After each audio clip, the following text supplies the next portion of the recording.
Hi friends, welcome to Renna Veetu Samayal. Renna Veetu Samayal இன்னைக்கு ரொம்ப சுவையான ஆரோக்கியமான ராகி களி தான் பார்க்க போறோம். இந்த ராகி களி ரொம்ப சுவையா இருக்கும்.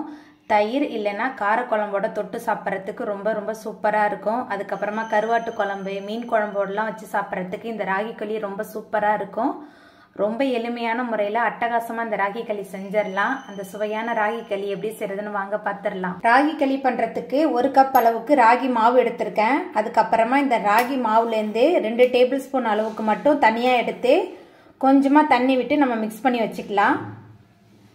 ஒரேதா தண்ணி ஊத்த வேணாம், கொஞ்சமா சேர்த்து நல்லா மிக்ஸ் பண்ணி வச்சுக்கலாம். ராகி களிக்கு டைரக்டா நம்ம மாவை கொட்டி தண்ணியில கிண்டும் போது கண்டிப்பா அங்கங்க கட்டி தட்ட ஆரம்பிச்சிடும். முதல்ல தண்ணியில இந்த மாவு கலவையை சேர்த்துட்டு அதுக்கப்புறமா நம்ம தண்ணி கலக்காத இந்த மாவை சேர்த்து மிக்ஸ் பண்ணும்போது நல்லா வெந்து வரும், எங்கேயுமே கட்டி தட்டாமே வரும். இப்போ தண்ணி சேர்த்து நல்லா மிக்ஸ் பண்ணியாச்சு. இப்போ களி எப்படி பண்றதுன்னு பார்த்துடலாம்.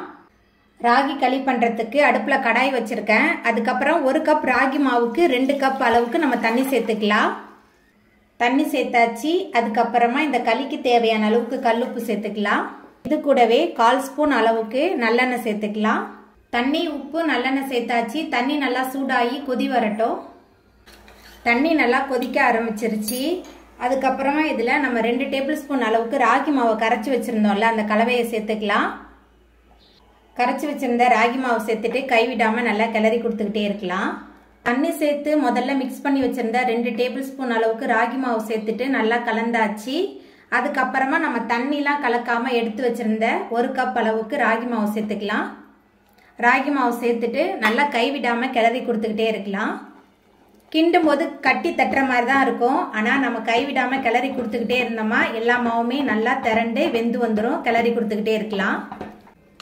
பாருங்க, கைவிடாம நல்லா கிளறி கொடுத்துட்டே இருந்தேன். கொஞ்சம் கூட கட்டியெல்லாம் தட்டாம நம்மளோட ராகி மாவு சூப்பரா வெந்து வந்துருச்சு. இப்போ அடுப்பை ஆஃப் பண்ணிட்டு இந்த கலவையை ஒரு 10 நிமிஷத்துக்கு அப்படியே வச்சிடலாம்.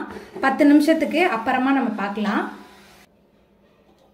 ராகி களிக்கு மாவு ரெடி பண்ணி 10 நிமிஷம் ஆயிடுச்சு. இந்த கலவை நல்லா ஆறி வரணும். ரொம்ப ஆறக்கூடாது, கொஞ்சம் வெதுவதுன்னு ஆறி வரட்டும்.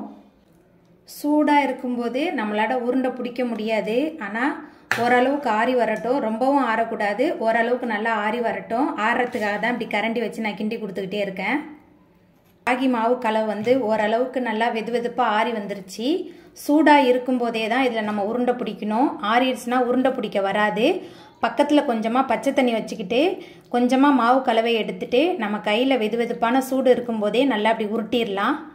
முதல்ல செய்கிறது கொஞ்சம் பயமாக தான் இருக்கும். ஆனால் நம்ம செய்ய நமக்கு பழகிடும். பாருங்க எவ்வளோ சூப்பராக உருட்டி எடுத்துட்டேன்னு சொல்லிட்டு நம்மளோட ரொம்ப சுவையான ராகி களி சூப்பராக ரெடியாகி வந்துருச்சு. இந்த அளவுக்கு நல்லா உருட்டுற பக்குவத்தில் நம்ம ரெடி பண்ணிட்டோமா சூப்பராக இருக்கும். அவ்வளோதாங்க, ரொம்ப சுவையான ஆரோக்கியமான ராகி களி சூப்பராக ரெடி ஆகிட்டு. இந்த சுவையான ராகி களியை நீங்களும் உங்கள் வீட்டில் செஞ்சு பாருங்கள். இந்த வீடியோ உங்களுக்கு பிடிச்சிருந்தா லைக் பண்ணுங்கள், ஷேர் பண்ணுங்கள், கமெண்ட் பண்ணுங்கள், சப்ஸ்கிரைப் பண்ணுங்கள். அப்படியே பக்கத்தில் உள்ள பெல் பட்டனை கிளிக் பண்ணிடுங்க. நன்றி.